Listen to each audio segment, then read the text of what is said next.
तो नमस्कार प्रिय छात्रों, पीछे वाले वीडियो में आपने आनुवांशिक रोगों की बात कर रहे थे अपने, और आनुवांशिक रोगों के अंदर अपने सिंड्रोम पढ़े थे।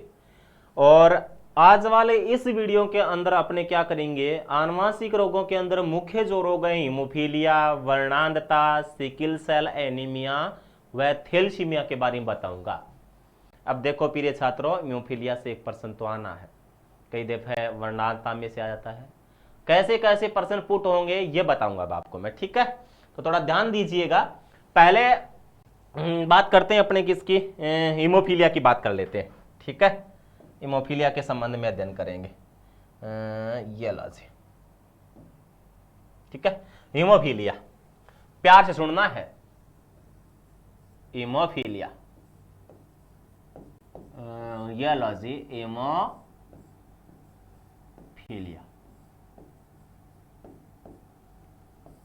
ठीक है। इसमें मैं आपको प्रश्न भी बनाऊंगा, एक प्रश्न को आप बढ़िया से क्लियर करोगे। हीमोफीलिया के बारे में ढंग से सुनना। हीमोफीलिया को ब्लीडिंग डिसऑर्डर के नाम से भी जानते हैं।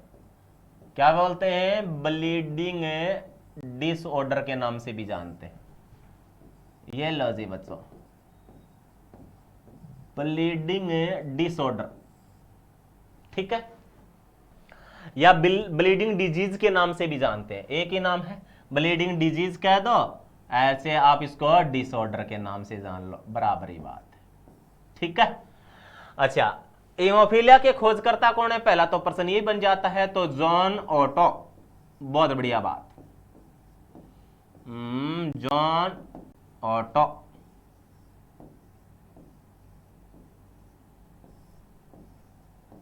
ये लो जी, कौन है? जॉन ऑटो, ठीक है। खोजकर्ता कौन है? John auto. ब्लीडिंग डिसऑर्डर भी किन्हें कहते हैं? हीमोफीलिया को।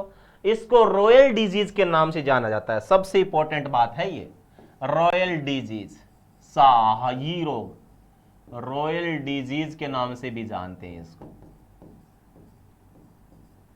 शाही रोग, रॉयल डिजीज। क्योंकि ये रोग अपने यहां होता नहीं है, तो कहां होता है? ये ब्रिटेन में होता है, ठीक है। ब्रिटेन का एक परिवार है, ठीक है, विक्टोरिया परिवार। उस विक्टोरिया परिवार में आज भी ये रोग है, ठीक है। इसलिए वो एक रॉयल फैमिली है। ऑल ओवर वर्ल्ड की बात करें तो सबसे मजबूत परिवारों में नाम आता है उनका, विक्टोरिया परिवार का। और विक्टोरिया परिवार में आज भी ये अपना रोग है, इसलिए उसको रॉयल डिजीज के नाम से जानते हैं। कहने का मतलब हीमोफीलिया में क्या नहीं होता? रक्त का थक्का नहीं बनता। सबको मालूम है ये बात, क्या नहीं होता? रक्त का थक्का नहीं बनता। यानी कहने का मतलब इसमें चोट लग जाती है तो लगातार खून बहता रहता है, लगातार खून बहते रहने की वजह से और व्यक्ति की मौत हो जाती है। इसलिए क्या होता है, इसमें रक्त का थक्का नहीं बनता। खोजकर्ता कौन है? John auto. क्या नाम लिखा मैंने? जॉन ऑटो, ठीक है। इसको शाही रोग के नाम से। अब ध्यान करना है आप लोगों को, हीमोफीलिया है ना, वो 3 प्रकार का होता है। हीमोफीलिया 3 प्रकार का, देखो, हीमोफीलिया 3 प्रकार का। Haemophilia A, haemophilia B, haemophilia B, haemophilia C. कितने प्रकार का बताया मैंने? 3 प्रकार का। हीमोफीलिया कितने प्रकार का? 3 प्रकार का होता है। Haemophilia A, B, C. Haemophilia A जो होता है ना, वो clotting factor, clotting factor 8th की कमी से होता है। किसकी कमी से? 8th की कमी से, ठीक है। हीमोफीलिया बी जो होता है ना, वो क्लॉटिंग फैक्टर 9th की कमी से होता है। और जो हीमोफीलिया सी होता है वो क्लॉटिंग फैक्टर 11th की कमी से होता है। ये है, ठीक है। कितने प्रकार का बताया मैंने? 3 प्रकार का। Haemophilia A, B, C. Haemophilia A होता है वो क्लॉटिंग फैक्टर 8th की कमी से। हीमोफीलिया बी होता है वो क्लॉटिंग फैक्टर 9th की कमी से होता है, और ये 11th की कमी से होता है। कितने प्रकार का बता दिया मैंने? 3 प्रकार के बता दिया। अब ध्यान करना, दोबारा सुन लो थोड़ा सा। हीमोफीलिया को ब्लीडिंग डिसऑर्डर या रॉयल डिजीज के नाम से जानते हैं, यानी शाही रोग के नाम से जानते हैं, ठीक है। खोजकर्ता कौन है? John auto. इसमें क्या नहीं होता? रक्त का थक्का नहीं बनता। यह आनुवंशिक रोग है, पीढ़ी दर पीढ़ी चलता है, विक्टोरिया परिवार के अंदर है। ब्रिटेन के कौन से फैमिली में ये देखने को मिलता है? विक्टोरिया परिवार में, ठीक है।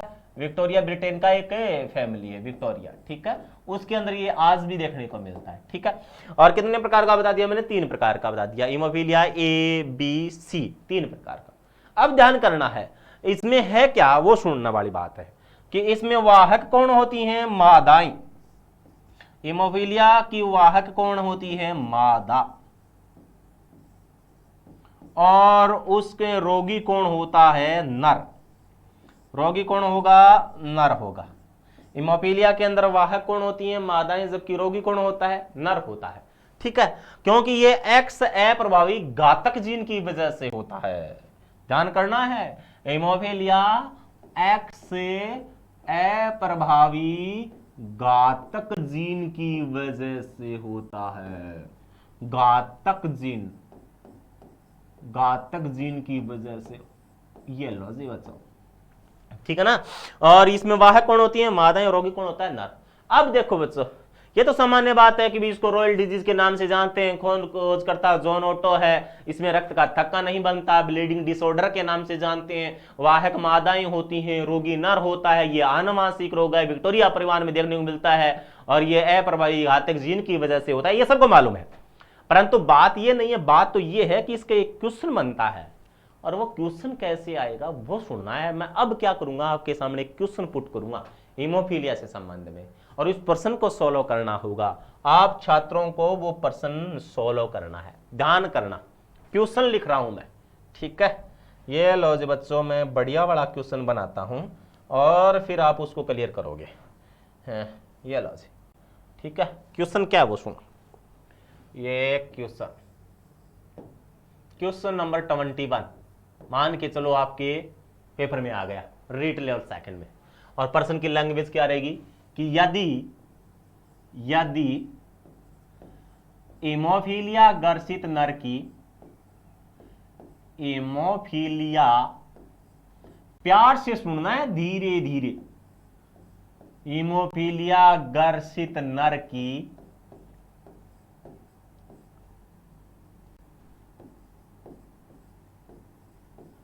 हीमोफीलिया वाहक मादा से, हीमोफीलिया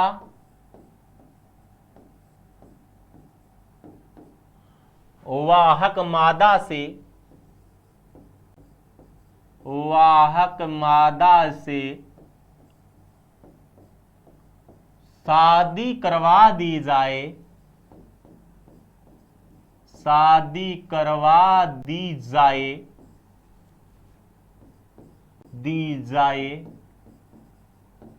तो उनकी उत्पन्न संतानों में से, उनकी उत्पन्न संतानों में से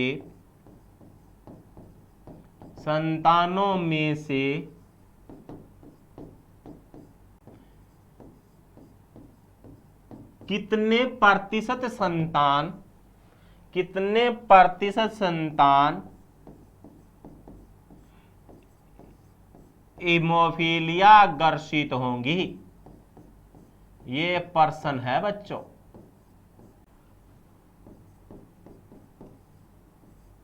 ये लो दोबारा सुनो, यदि हीमोफीलिया ग्रसित नर की हीमोफीलिया वाहक मादा के साथ में शादी करवा दी जाए तो उनकी उत्पन्न संतानों में से कितने प्रति संतान हीमोफीलिया ग्रसित होंगी। ठीक है, यानी कहने का मतलब ये है कि जाए तो, ये तो है भैया, ये तो है, तो ठीक है, शादी करवा दी जाए,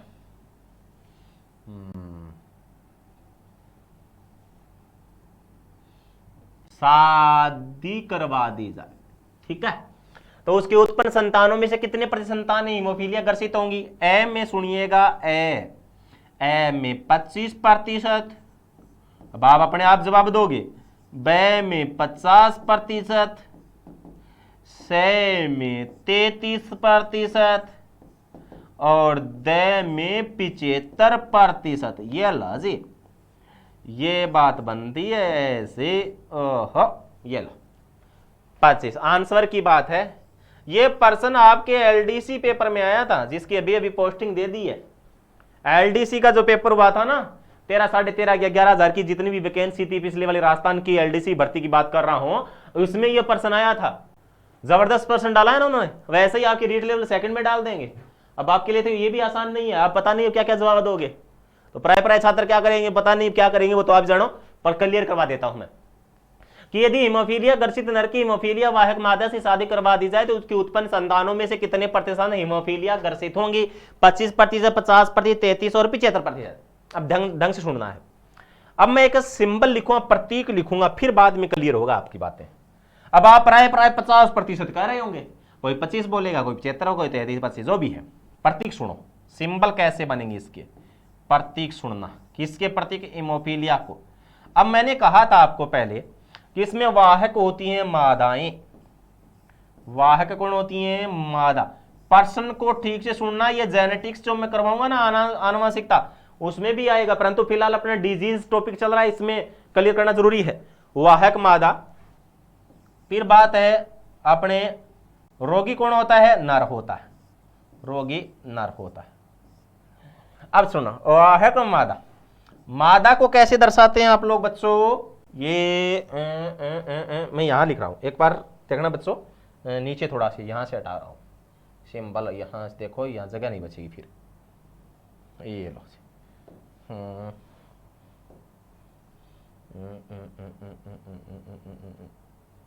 इसको यूज करते हैं, प्रतीक की बात कर रहे हैं, ठीक है। प्रतीक में देखना कि वाहक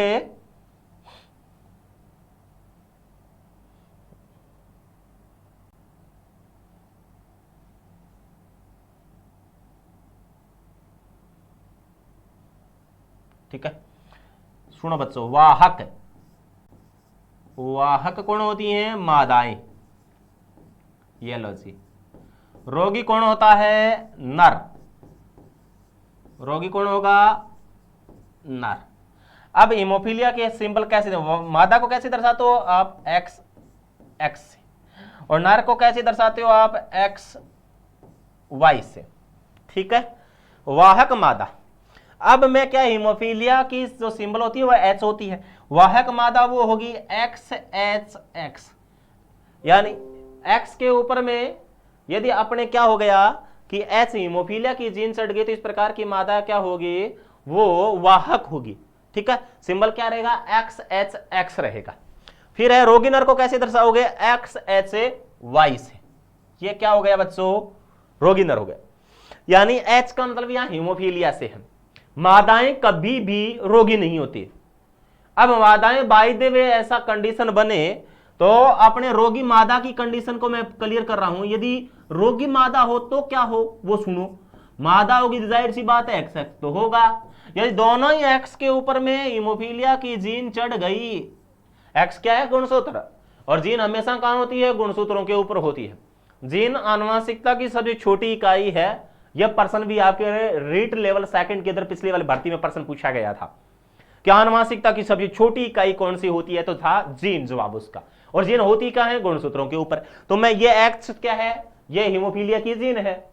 अब मैं यूं कह रहा हूं कि रोगी मादा तब होगी जब दोनों एक्स के ऊपर में हीमोफीलिया की जीन चढ़ जाए, तो वो क्या होगी? रोगी मादा होगी। परंतु ध्यान रखिएगा कि हीमोफीलिया में मादाएं रोगी होती नहीं है, और ऐसे बाय द वे हो तो उस मादा की भ्रूणावस्था में ही मृत्यु हो जाएगी, भ्रूणावस्था में मृत्यु, यानी ऐसी मादा जिसके अंदर क्या हो कि दोनों ही एक्स के ऊपर और हीमोफीलिया की जीन चढ़ जाए, तो ऐसी मादा जन्म लेने से पहले ही खत्म हो जाएगी। कुल मिला के मैं यूं कहना चाह रहा हूं कि यदि कोई बच्ची मां के पेट में बच्ची का रूप ले रही है, बच्चे का नहीं, बच्ची बोल रहा हूं मैं, बच्चा नहीं बोल रहा हूं, बच्चा बोले तो लड़का, बच्ची बोले तो लड़की, यदि मां के पेट में यदि कोई बच्ची जन्म लेने की कोशिश कर रही है और यदि उनके अंदर दोनों एक्स के ऊपर हीमोफीलिया की जीन चढ़ गई,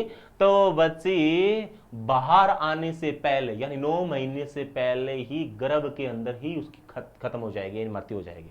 यानी कुल मिलाकर के यूं कहना चाह रहा हूं कि वो बच्ची जन्म लेगी ही नहीं, लेगी नहीं तो वो रोगी मादा हो ही नहीं सकते, क्योंकि उसकी तो भ्रूणावस्था में मौत हो गई। तो कुल मिला के मैं इस कंडीशन पे आ रहा हूं कि मादाएं केवल वाहक होती हैं, रोगी नर होता है। यदि रोगी मादा की कंडीशन बने तो उसकी भ्रूणावस्था में मौत हो जाती है, फिर वो पैदा ही नहीं होती, तो कोई मतलब नहीं उठता।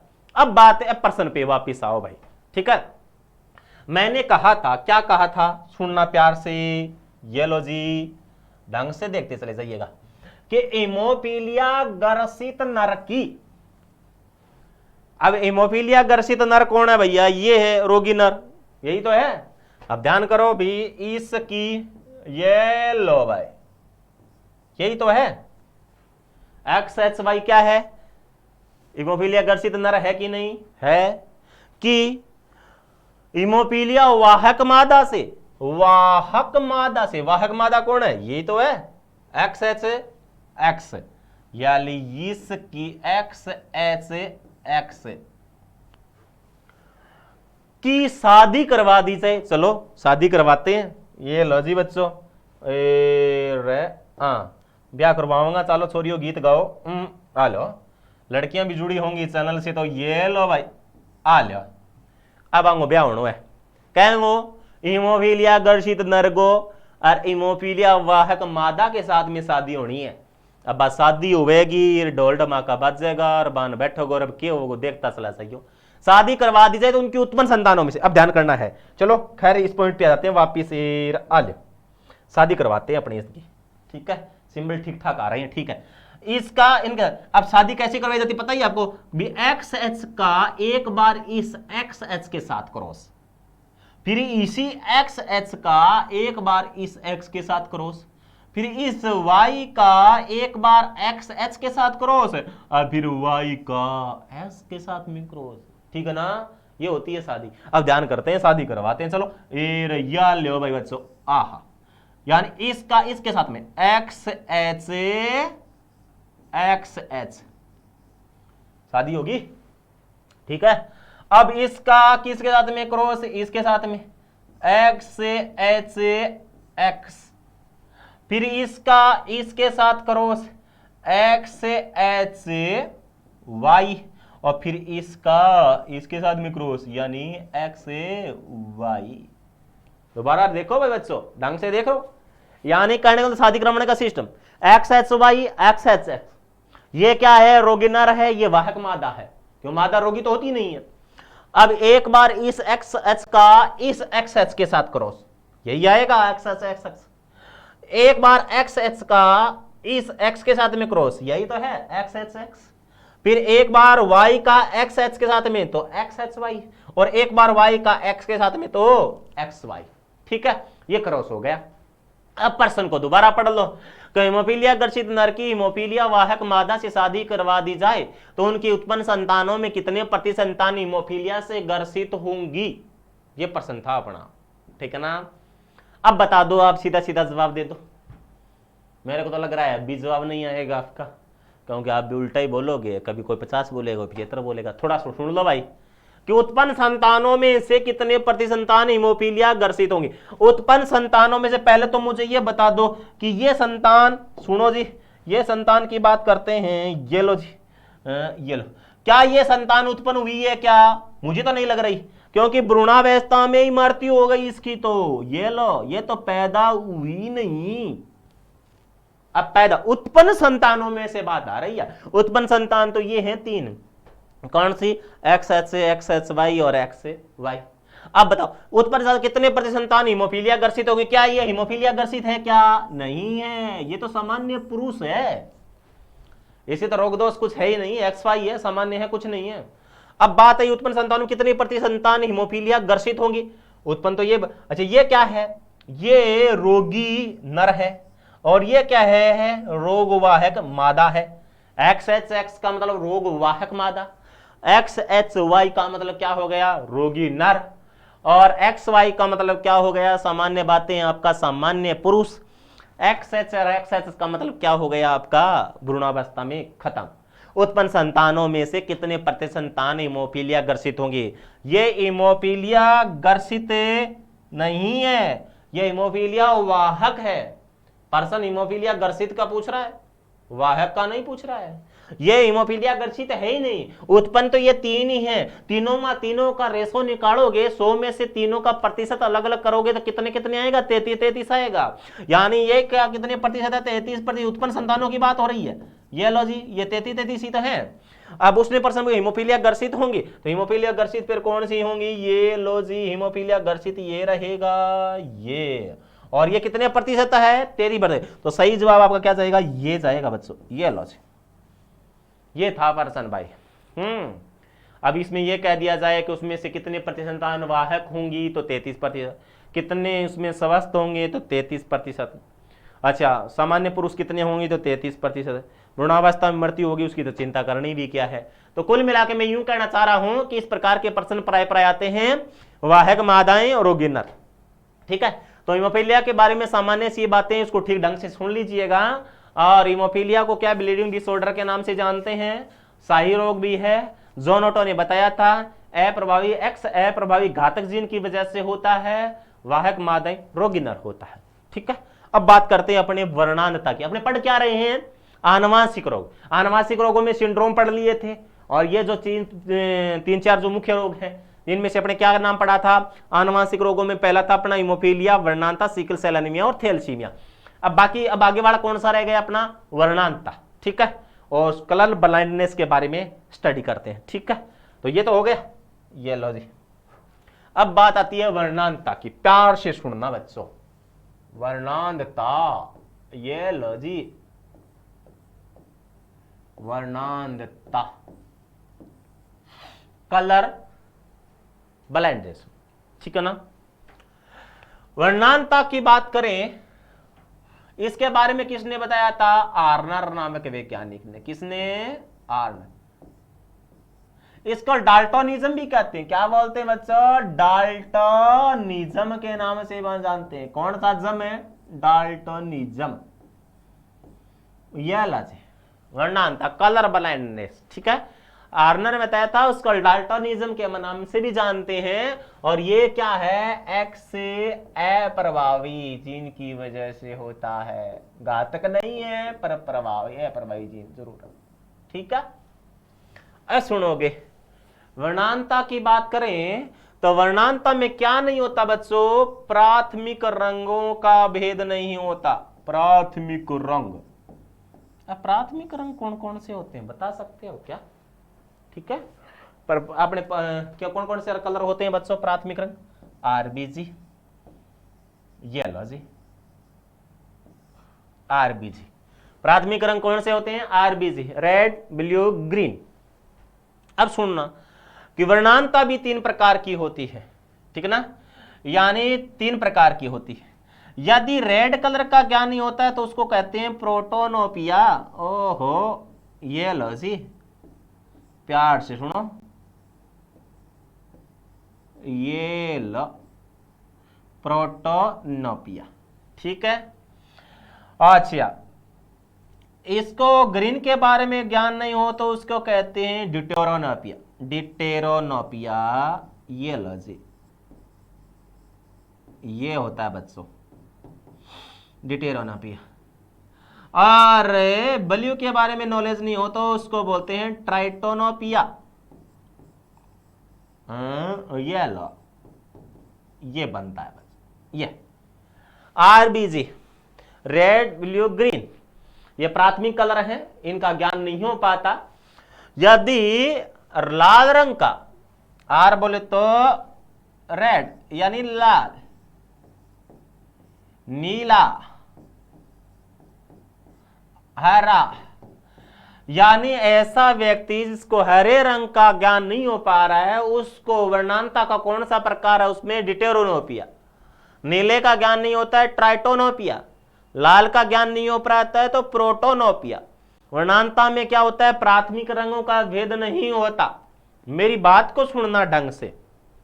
क्या कि वनरक्षक भर्ती परीक्षा और जेल पैरी परीक्षा 2017 में हुई थी, उसमें प्रश्न आया था भाई। दोनों ही पेपरों में प्रश्न पूछे गए थे। क्या प्रश्न पूछा गया, आपको याद आ रहा होगा कि एक ऐसी भर्ती भी हुई थी जिसकी मेरिट काफी अप चली गई थी, 98-99 के लमसम चली गई थी।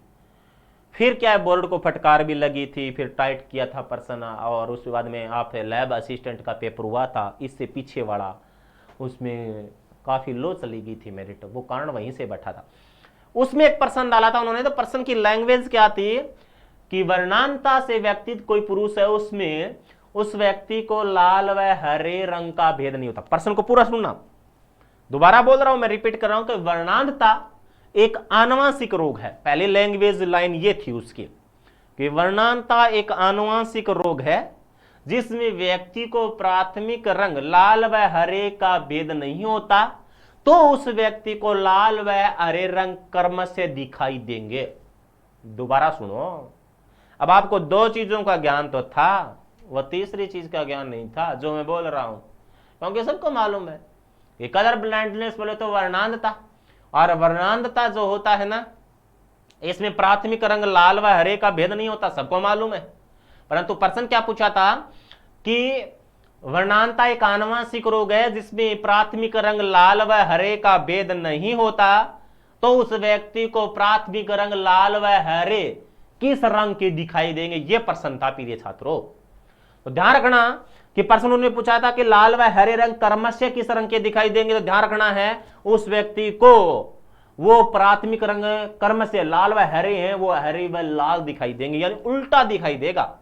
यानी वर्णांतता से ग्रसित कोई है, उसको मैं लाल रंग दिखाऊंगा तो वो उसको हरा बोलेगा, और हरा दिखाऊंगा तो उसको वो लाल बोलेगा, यानी उल्टा बोलेगा, वो कर्म से की बात रही।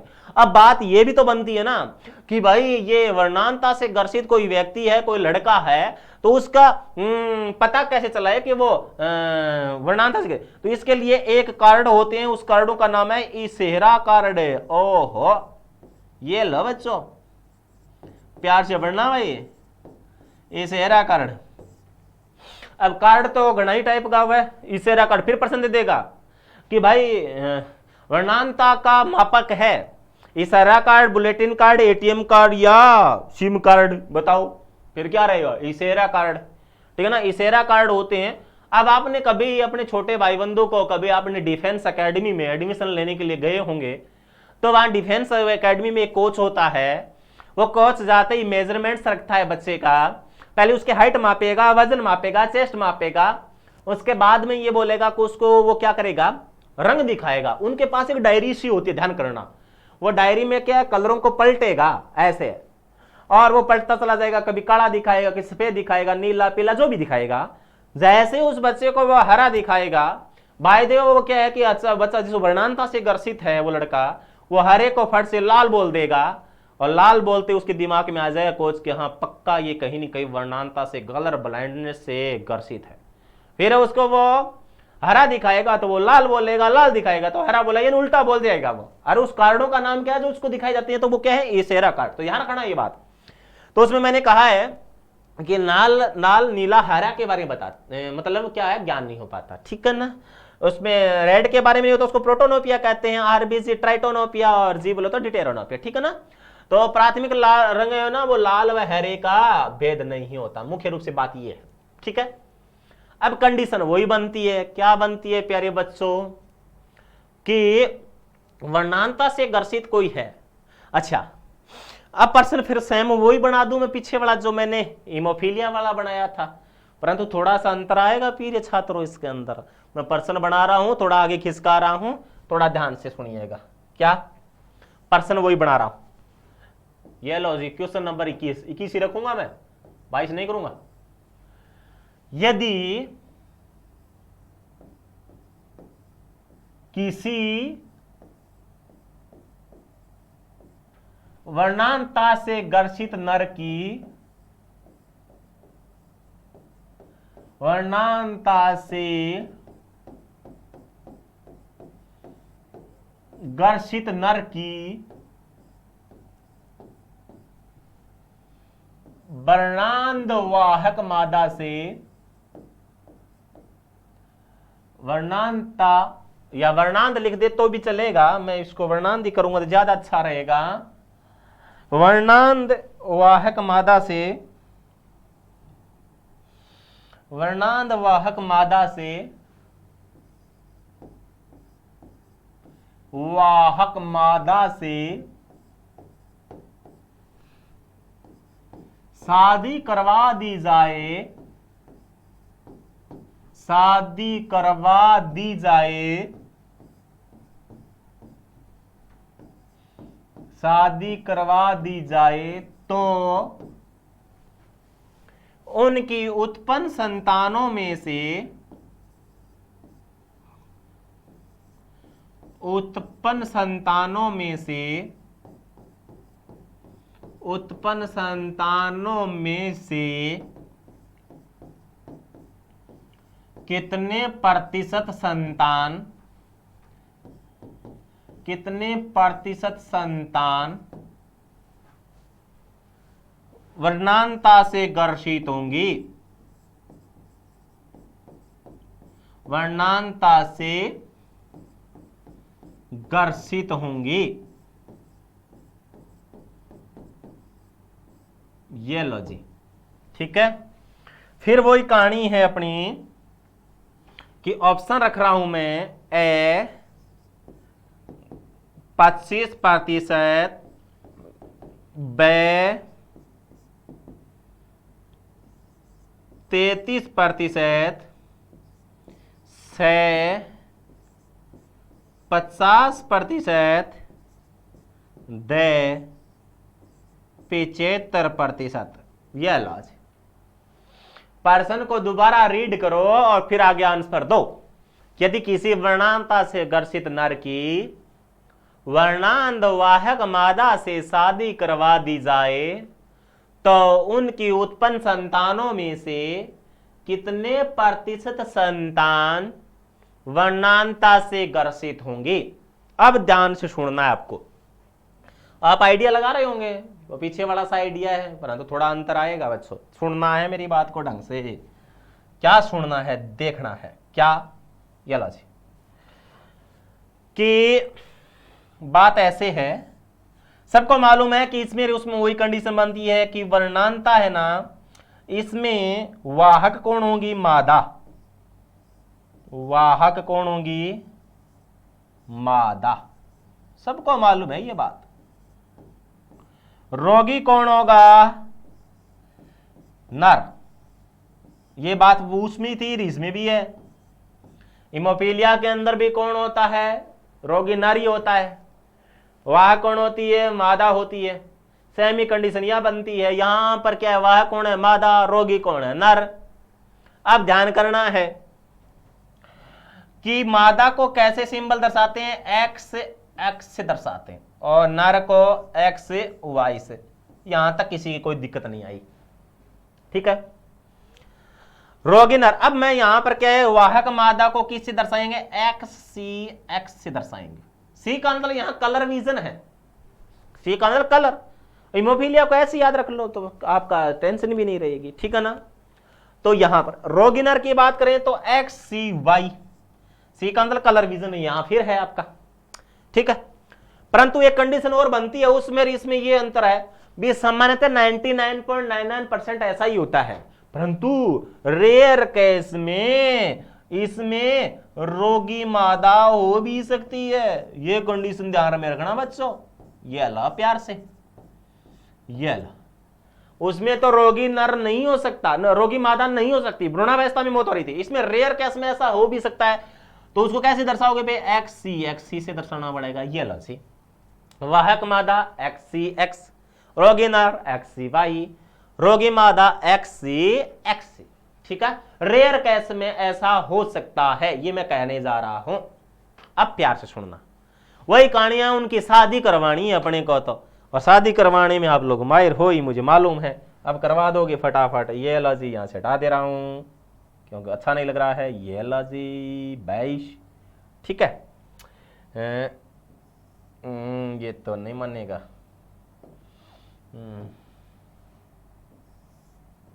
ठीक है। अब शादी करवानी है और शादी के लिए तो वही चीजें हैं, आप अपने हिसाब से करवा दो तो अच्छा रहेगा। ये लो जी, वाहक मादा, इसने यही बोला है कि वर्णांता से गर्षित नर, और गर्षित नर तो फिर यही है। ये लो जी, यही तो है, ठीक है। तो मैं लिख दे रहा हूं एक्स सी वाई, गर्षित नर। यही तो था कि वर्णांत वाहक मादा से, और वाहक मादा ये है ऊपर वाली, ये लो जी, इसकी शादी करवानी है तो चलो करवा देते हैं, एक्स सी एक्स की। अच्छा, इसकी शादी करवानी है तो इसकी शादी करवाने के लिए तो अपने को फिर क्या है, बोर्ड में कुछ और साल ये इलाज है। ठीक है, ठीक आ रहा है ना, हाँ सही चल रहा है। इसकी साथ शादी करवानी है तो शादी करवाते हैं, चलो इसका इसके साथ में, क्योंकि ये बता दिया था मैंने कि एक बार इसका इसके साथ में, फिर इसका इसके साथ में, फिर इसका इसके साथ में, इसका इसके साथ में, तो करवाते हैं एक्स सी, चलो ठीक है, फिर इसका इसके साथ में एक्स सी एक्स, फिर इसका इसके साथ में एक्स सी वाई, और इसका इसके साथ में एक्स वाई, यह लाज। ठीक है, यही तो क्रॉस हुआ, यानी थोड़ा समझ में आया क्या, इसका एक बार इसके साथ, फिर इसका एक बार इसके साथ, इसका एक बार इसके साथ में, एक बार इसके साथ में। अब प्रश्न क्या है, दोबारा सुन लो, उत्पन्न संतानों में से कितने प्रतिशत संतान वर्णांतता से ग्रसित होंगी। अब देखो ये तो वर्णांतता से ग्रसित तो नहीं है बच्चों, ये मैं ऐसे उठा ले रहा हूं सिंबल, ये लो जी, ये तो वर्णांतता से ग्रसित नहीं, ये तो सामान्य पुरुष है। ये क्या है, रोगी पुरुष है। ये क्या है, वाहक मादा है। और ये क्या है, रोगी मादा है। अब ध्यान करना कि उनकी उत्पन्न संतानों में से कितने पर संतान वर्णांतता से ग्रसित होंगी। ये वर्णांतता से ग्रसित है, ये वर्णांतता से ग्रसित, ये तो वाहक है, ये वाहक है। ठीक है, ये रोगी नहीं है, ये वाहक है। उत्पन्न संतान, उत्पन्न तो सारी हुई है क्योंकि ये मरी नहीं है, क्योंकि यहां मरने वाले को कंडीशन नहीं बनती, उत्पन्न सारे हुए हैं। यहां टोटल का चारों का रेशो 25-25-25 से है। तो अब इसमें तो ये तो है वाहक है, ये रोगी है, और ये भी रोगी है, ये सामान्य है, ये वाहक है, ये रोगी है। इसने प्रश्न ये पूछा है कि कितने प्रतिशत रोगी है, ये वर्णांतता से ग्रसित है यानी रोगी है। तो कुल मिला के जवाब क्या चला जाएगा, 50%। अब की बार चेंज हो गया है जवाब, ये सवाल सही रहेगा। ये देखो, अब आप ये मत कर देना ये वाहक है रोगी नहीं है। ठीक है, केवल रोगी की कंडीशन तो यही बनती है, ये रोगी महिला है वो रोगी पुरुष है, ये रोगी महिला नहीं है, ये वाहक महिला है। और उधर बड़ा तो समझता ही, तो जवाब क्या चला जाएगा, पता। अब प्रश्न ऐसे नहीं पूछेगा आपसे, वो प्रश्न को थोड़ा घुमाएगा।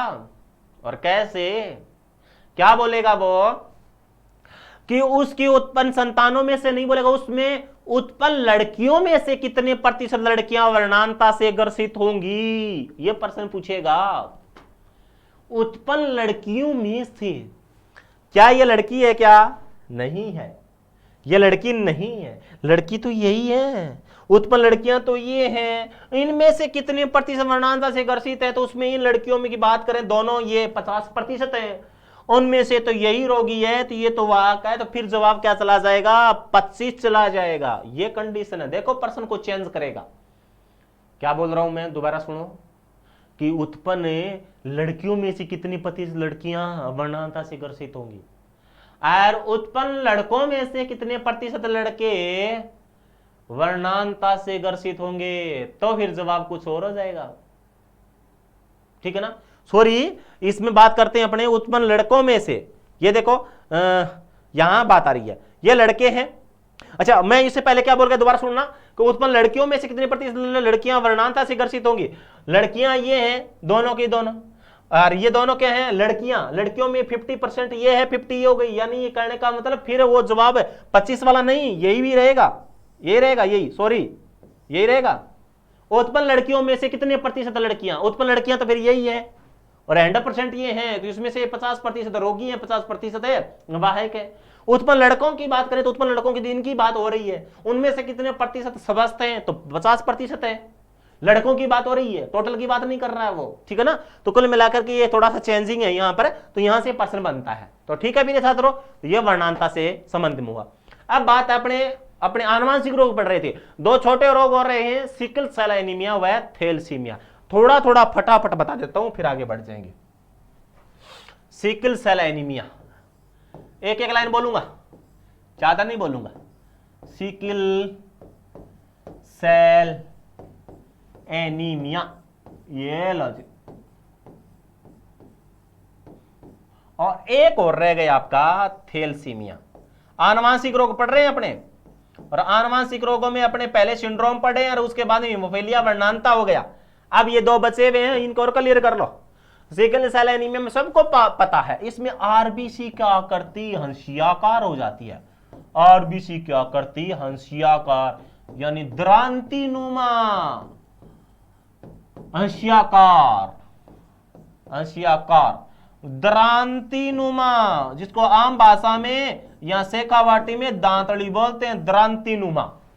अब आपको यह भी मालूम है क्या कि सिकल सेल एनीमिया, एनीमिया बोले तो खून की कमी, आरबीसी की आकृति कैसी होती है, हंसियाकार हो जाती है, द्रांतिनुमा हो जाती है, दांतली नुमा हो जाती है। अब आपको पता है कि मनुष्य की आरबीसी की आकृति कैसे होती है, द्वि अवतल होती है कि द्विउतल होती है, द्वि अवतल होती है, बाई कॉनकेव होती है, ठीक है ना, बाई कॉनकेव, जबकि मेंढक की आरबीसी बाई कॉन्वेक्स होती है, सबको मालूम है। ये आरबीसी की आकृति ऐसे से कैसे हो जाएगी, हंसिया की आकृति, और हंसिया आपको बताइए ऐसा सा होता है, एलर्जी, ऐसे इसके द्रांते होते हैं, हंसिया द्रांति, जिसे घास काटते हो, फसलें काटते हो, ऐसी आकृति हो गए। और ऐसे से ऐसी आकृति यानी विरूपित आकृति होगी किसकी, आरबीसी की, विरूपण हो गया। और फिर क्या हो जाएगी, खून की कमी आ जाएगी, और खून की कमी से एनीमिया हो जाएगा, और एनीमिया से बच्चे की छोटी उम्र में मौत हो जाती है। सिकल सेल एनीमिया में आरबीसी की आकृति ऐसे से ऐसे हो गई, हंसियाकार यानी द्रांतिनुमा हो जाती है। परिणाम स्वरूप खून की कमी के कारण बच्चे की छोटी उम्र में मौत हो जाती है। ये एक आनुवांशिक रोग है। कई बार देखें ना, अच्छे खासे बच्चे होते हैं, जैसे जैसे वो चौथी तीसरी पांचवी क्लास में पढ़ने के लिए बैठते हैं, इससे पहले उनकी डेथ हो जाती है। कई बार आप सोचते भी रहते हैं पता नहीं क्या हो गया बच्चों के। अच्छा, द्रांति की बात याद आई मेरे, सेकंड ग्रेड के अंदर प्रश्न आया था, जीके पेपर में जरूर था वो प्रश्न, इसमें तो नहीं था शायद। डूंगरपुर रास्तापाल कांड, काली बाई थी क्या, हाँ, अंग्रेजों के साथ में वो टीचर को घसीटते ले जा रहे थे, द्रांति सुनो ने वो अपना रस्सा काटा था, तो वहां भी इस प्रकार का एक प्रश्न बनता है, रास्तापाल कांड, डूंगरपुर, काली बाई, ठीक है। अब बात आती है थैलेसीमिया की, ये एक और रह गया। इसमें क्या होता है कि रक्त में यानी खून के अंदर ऑक्सीजन की कमी हो जाएगी। अब आपको पता है कि ये रक्त में ऑक्सीजन की खून की कमी हो जाएगी, रक्त में क्या हो जाएगा, ऑक्सीजन की कमी, और ऑक्सीजन की कमी हो जाएगी तो खून खराब हो जाएगा। खून खराब हो गया यानी अशुद्ध हो गया, प्यूरिफिकेशन नहीं हो पा रहा है, तो फिर व्यक्ति की मौत तो होनी है।